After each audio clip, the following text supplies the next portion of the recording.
So, you want to get into building scale models, do you? I started out building Legos, and after quite a long time building Legos, I desired more detail that scale models could provide, really. Now, you really only need 3 tools to get started building scale models, and these 3 tools are going to be the main tools that you're going to end up using. You've got your glue. There's different glues, but for the most part, you're going to be using Tamiya extra thin cement or some other variety of plastic cement. You're going to need a pair of sprue cutters to actually cut the parts off of the sprue. We'll talk about that later. And then you'll need a hobby knife to do the fine detail work of cleaning up parts and adjusting fit and finish, really. Now, there are a whole bunch of other tools that you'll end up needing throughout your whole journey of building scale models, but these 3 tools are the core, really, of building scale models, and this is what you need to get started building scale models like this MATV or this Sherman Firefly. So let's talk about these tools kind of more specifically. Now, I'll get to using all these tools in a second, but I just want to say that these are the tools that over the 12 or 13 years I've been building scale models that I found I like the most. So for gluing plastic parts together, I used Tamiya extra thin cement. I used Xeron side cutters for removing parts from sprues for a very long time, and then I ended up picking up these Tamiya sprue cutters, and I was like, oh my god, where have these been? And then the hobby knife, I use an Olfa AK1. It really just comes down to personal preference. I like the brass grip and the shape of the. So let's talk about your first kit. I wouldn't recommend something from Amusing Hobby, not because they're bad per se, but just because this kit, as you'll see, is very involved and very in-depth, which doesn't really fit the whole idea or scheme for building your first scale model kit. This is very detailed and the engineering here is quite high. So I would really recommend, if you're into planes or tanks, something from Tamiya.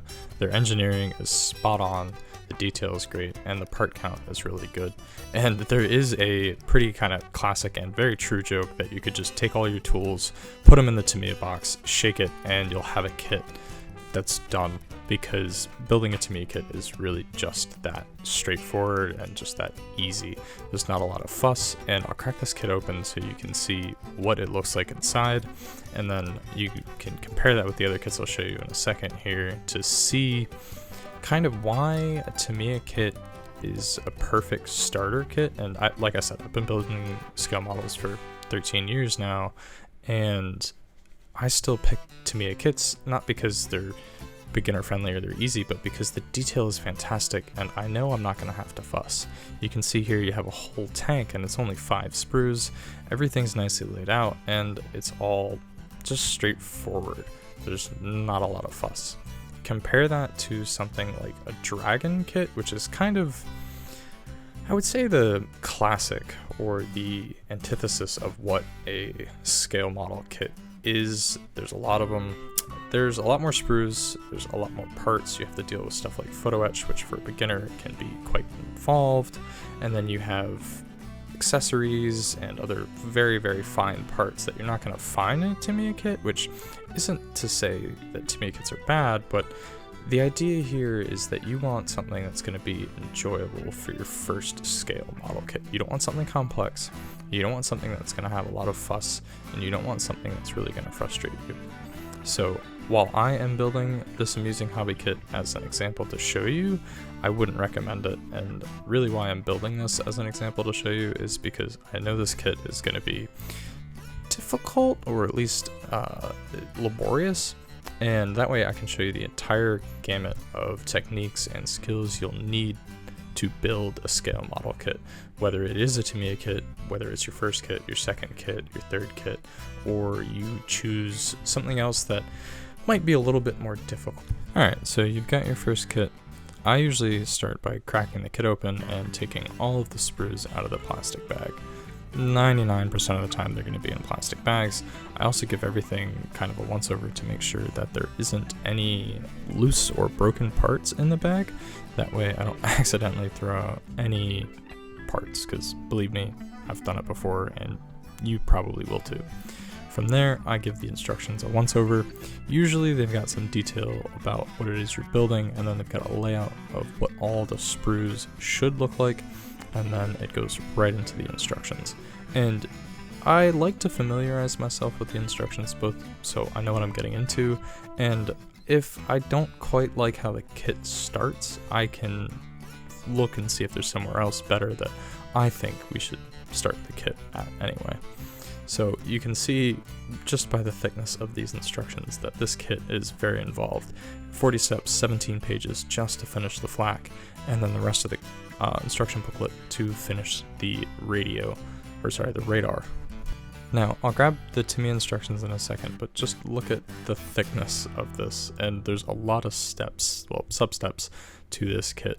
And if you kind of compare it to the Tamiya instructions, just for a second, which do have a different layout. This instance, the painting guide is separate, along with details about what you're building. It's not always in the same booklet. It depends manufacturer to manufacturer, really.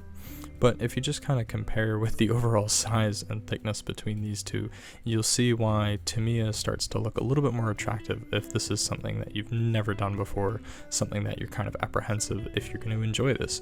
You don't want to get involved with something that's going to be super in-depth and turn out you not like it, or it just is challenging, because it's going to turn you off from the hobby. You have to start out with something easy and work your way into that harder stuff is my advice. So that's why I choose Tamiya as kind of a suggestion of a good starter kit.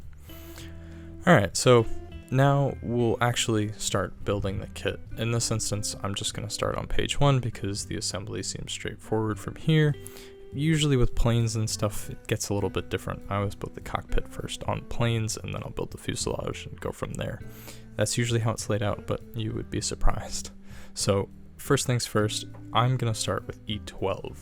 So most of these parts are on the E sprue, and I'm going to take a peek just this first time to see what that sprue looks like, just so I can have a little bit of help locating it in the pile of sprues. First sprue on top here is F, and if I was looking for an F part, I would, F1 in this instance. I look at the letter on the sprue and then the number, so that is F1, and sometimes you gotta look a little bit around to find what part number it is on that sprue. So this big platform for the radar is F6. And usually once you've sifted through the sprues a few times, you kind of know what the sprues look like, but usually instructions are kind of grouped together. So as you saw previously on the instructions, that everything is E-sprue, and I know that I need to build 2 of everything here, so I'm going to grab both E-sprues and start getting to cutting my parts off the sprue. And then just the way how I build, I'll set all the other sprues to the side because I don't need them at this second. And then I will give a once over the instructions, make sure I've got the right sprues again, and I will start cutting all of my parts off the sprue. So in order to do that, I will grab my sprue cutters and go at my first part. Now I build a little bit differently. I'll cut all the parts off the sprue at once, but we'll talk about that later. Let's talk about actually cutting the parts off the sprue. So you'll notice that your sprue cutters have an angled side and then a flat side, and you want the flat side to face the part that you're cutting off. And then you don't want to be right up against the part. You do want to leave a little bit of a gap, but you don't need to leave some huge ridiculous gap. Now sometimes you can't get the sprue cutters in there, which means you need to cut further away, but in this instance I have plenty of room with the protrusions on the part to get the sprue cutters in there. Now the reason why you want to keep the flat side of the sprue cutters facing the part is because the angled side will actually pinch the plastic more so than cut it. And the actual pinching of the plastic can pull plastic out of your part, and you can end up with a divot. So it's always better to leave a little bit of excess space between your sprue cutters and the part on the flat edge, so that you don't have to worry about pulling plastic out of the part and ending up with a divot. Now for small parts like this that can easily snap, I will usually cut any small fine supporting pieces away, and then I'll cut the part off. And then things like this, you want to use the instructions to make sure what is the part and what isn't the part, but you'll commonly see joining pieces of plastic between fragile parts, and that's just garbage. You can just cut that off and throw it out. So this little piece here is totally not necessary, but you do want to double check the instructions and make sure that the part doesn't have that. I've cut parts off of parts that I shouldn't have before. I think we've all done it, but just double check before you go cutting any stray errant parts off. And sometimes when you deal with cutting parts off a sprue, there are thicker gates, as they're called, and they do kind of have this trapezoidal cross section, which can be a little annoying to deal with. But you always want to make sure you cut across the smallest dimension of the gate. That way you don't have to worry about pulling plastic out of the part and again ending up with a divot.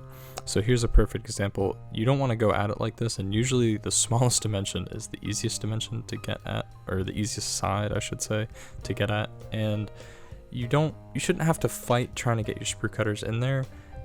If you're fighting getting your sprue cutters around the gate to cut the part off the sprue, you're coming at it from the wrong angle.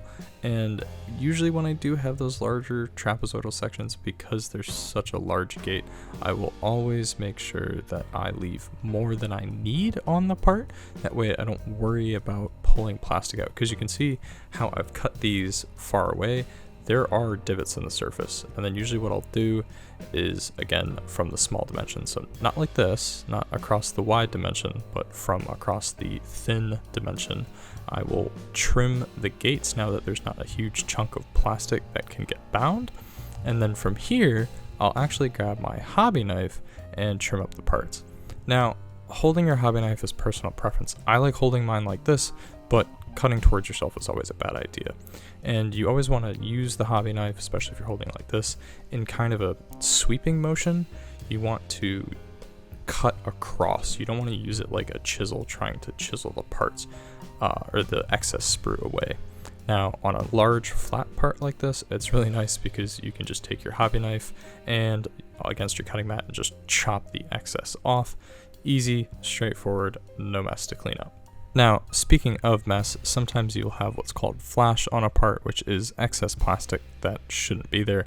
And again, using your hobby knife to just quickly clean that up. It's usually very thin and cleans up very easily. And then if you do have any inside holes, just run the hobby knife through or around that hole very lightly. You don't want to dig into the hole, you just want to clean it up. And then once you've got all the parts off, it's time to grab the hobby knife and clean up the rest of the parts.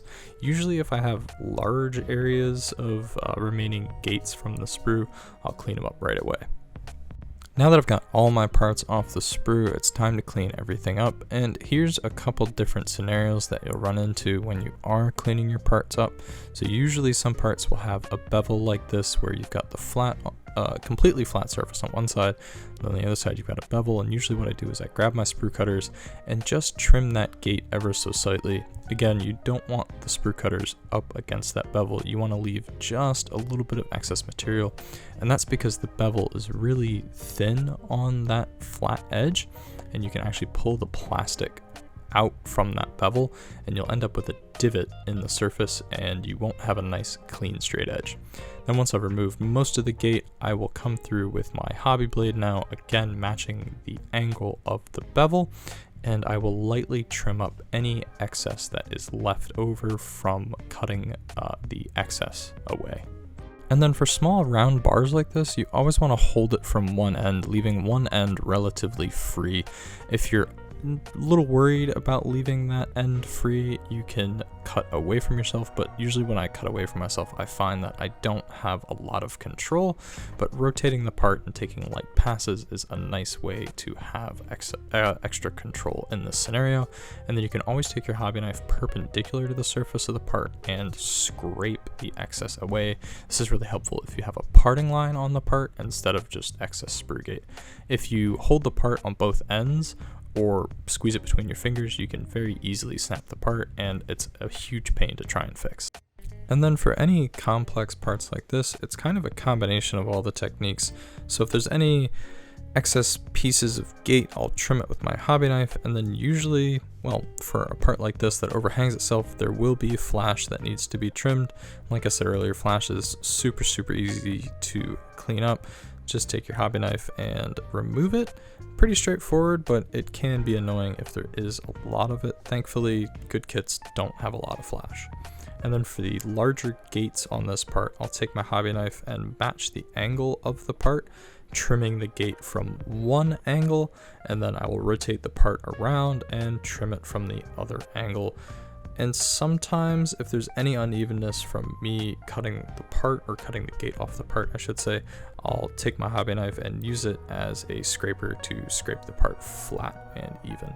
This stage is really about making sure all the parts are looking nice, because poor construction or just excess material and dirty parts that have a bunch of excess junk on them, can really detract from a model. Now, I didn't show sandpaper earlier, but sandpaper is a great tool that you can use. This is 600 grit from Infinity Model. I've had this particular piece for about 5 years now. Same piece, it's super great, sponge backed, so you can bend it around and get the size of sponge you need. And then if you do have the budget for it, I highly recommend it, or once you've decided that you're into the hobby, get sandpaper. Along that same vein, micro pin vices like these are PCB drill bits, are perfect for cleaning up any round holes, which, especially on a part like this, or even on a kit like this, they're just so prone to having flash in them, and a drill bit is a perfect way to get rid of that excess flash. And it's just a matter of finding a drill bit that's the right size.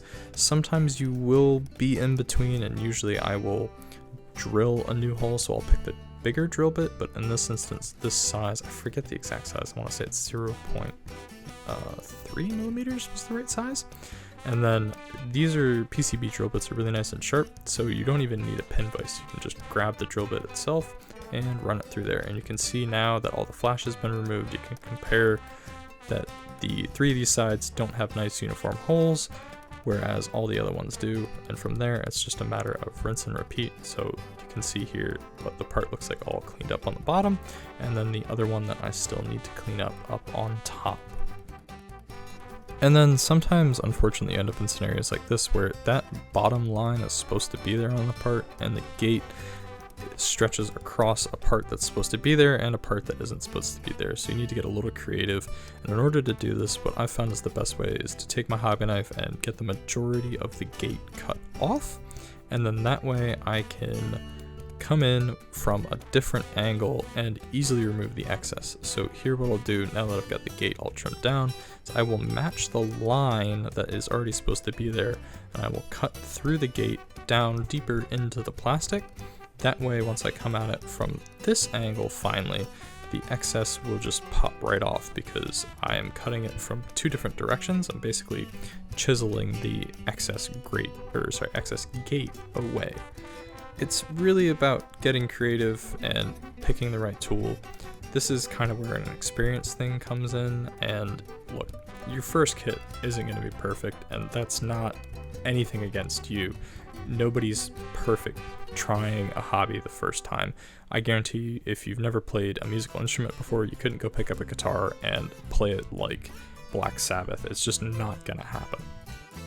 Anyway, so while I said that you can totally get started on this hobby with 3 tools, having more tools is never a bad thing, and here's a perfect example. This foam back sanding paper really helps out with a curved surface, because you can bend it around that curved surface, and you don't have to worry about making a flat with your hobby knife, which could easily happen. And then when you are cleaning up parts, look at the instructions and make sure that the areas or the excess that you're removing is actually supposed to be removed. This little locating pin on this part is actually supposed to be there and could easily be removed. Alright, so now that we've got all of our parts cleaned up, it's finally time to start the assembly and get things glued together. So I always dry fit just to make sure that my parts fit nicely, and if they need to be tweaked, I can tweak them without them being covered in glue. And once you use plastic cement, you'll understand why you want to dry fit, because once you get glue on there, it immediately melts that plastic, and you kind of end up with a goopy mess if you weren't trying to grab it. Now, I really like Tamiya thin cement because with its viscosity, it's so nice and thin that you can just use capillary action and the brush in the cap so that the glue gets wicked along the seam of the part. And plastic cement, no matter what plastic cement, is very much a case of a little dab will do ya. You don't want to go overboard, you just want to use a little bit of glue, and then once you get the glue in there, just give the parts a good squeeze and make sure that they are all properly aligned. And usually for a joint, I'll go all the way around just to make sure that it is totally, completely glued together. This part is an area where clamps would help, but excess tools aren't the subject of this. You can get it done with just your hands and tools that we've talked about so far. Just hold it in place for a little bit, and it's just like having a clamp. And then usually parts have little locating pins, and I will drop just a little bit of glue in the hole and then take the part and put its pin in the hole. You don't need to go around again with the brush and add more glue. There's plenty on there. For an instance where there aren't locating pins, like E4, E5 here, that don't have any locating pins whatsoever, you do kind of need to get a little creative looking at the instructions and seeing how it all gets assembled. And I'll show you how I actually assemble this without any locating pins. So I take a look at kind of what the major features are that set the dimensions. So this stake needs to be aligned, and this stake alignment going kind of straight across the top sets the alignment of the bracket on the left hand side of the arm that folds out that supports the bottom of the flak, but that's irrelevant. So what I'll do is I will brush some glue on the bottom of that bracket, and then I will place it kind of where I need it to be, and then I will take the other parts that help it line up and get my alignment right. The nice thing about plastic cement is it doesn't bond super instantaneously, so I can reposition the part and get the alignment right while there is still some bonding of plastic parts there. That way it's just not going flying off. If you were to use something like instant glue to glue your parts together, you wouldn't be able to reposition them and get the positioning right. You would have one shot and then basically it's permanently bonded. So plastic cement here, I really recommend you do get plastic cement instead of just kind of any other glue that you could get your hands on, just because it gives you a really nice strong bond and it allows you to reposition the parts. So once I've got that major part in there, I'll take the other parts that are connected to it, because there is no other kind of locating pin for this last bracket that holds this bar in. And then again, using a combination of the parts that I've already glued and the instructions, I'll make sure that the placement of this last part is where it should be, constantly looking back and forth between the instructions and how it looks in front of me to make sure I've got the alignment right, or at least what I think it should look like. It's a matter of trial and error in some kits, but like I suggested with Tamiya, you're gonna have locating pins 99% of the time, so you shouldn't run into this at all. But if you do, this is how I deal with it. And then once I've got everything there, I will go around all the other parts with more glue, make sure it is a permanent bond. So sometimes on parts you'll end up with these divots or craters in the surface that are called ejector pin marks. It's just a part of the manufacturing process, and if you do want to fill them, I highly suggest you fill them down the line. You'll need some sort of scale modeling putty to fill those. I really like Tamiya's basic putty. It's lacquer based, so it bonds to the plastic, and then I usually apply it with a silicone clay shaping tool, which allows me to scoop a little bit out of the tube and kind of precisely apply it to the ejector pin mark. Now, I will say that you want to do a quick check to make sure that the ejector pin marks will actually be visible, because if they're not going to be visible, like the 6 that are on the inside of this part, you don't need to fill them, there's no point. Now, you also don't need to use a silicone clay shaping tool. It's just what I found works the best. And even though I found that this tool works the best, I will occasionally still reach for a toothpick actually to apply the putty, especially on a part like this where it's a pretty large flat area. The toothpick is nice and sturdy and allows me to kind of get the putty nice and level with the surrounding area, and that way I don't have a bulge of excess putty on top, and I've put enough putty in the divot that I can fill it. So even though these are my suggestions, there's always a couple ways to do it. And really quick, I wanted to touch on sandpaper. So you have flexible foam back sanding paper like I just showed you, and then you have hard back plastic board back sanding paper like this. Now, if you have flat surfaces, you always want to reach for that hard back sanding paper, because with the foam back sanding paper, like I said earlier, it conforms to the surface of the part, and your hand. So what'll end up happening is you'll take a flat area like these guide rails, and instead of keeping them flat while you're sanding them, you'll actually end up rounding them over. And you can see here, when you look at it from the side and apply a little bit pressure, you can see that the shape of the foam starts to give it a curved edge. So for any flat parts, you always want to grab this hard, stiff piece of sanding paper. Once you've got your putty all done, it's just a matter of going through with some sandpaper, the right type, and removing the excess putty. That way you don't have a mound of putty sticking over the surface of the part, and you've just got the putty where you need. Again, you can use your hobby knife here if you'd like to scrape the excess putty away, and if I do have a lot of putty, a lot of excess putty, I will do that before I start sanding. That way I just have less to sand through. And 2, sometimes you want to spray some water on the surface of the part to clear all that sanding dust.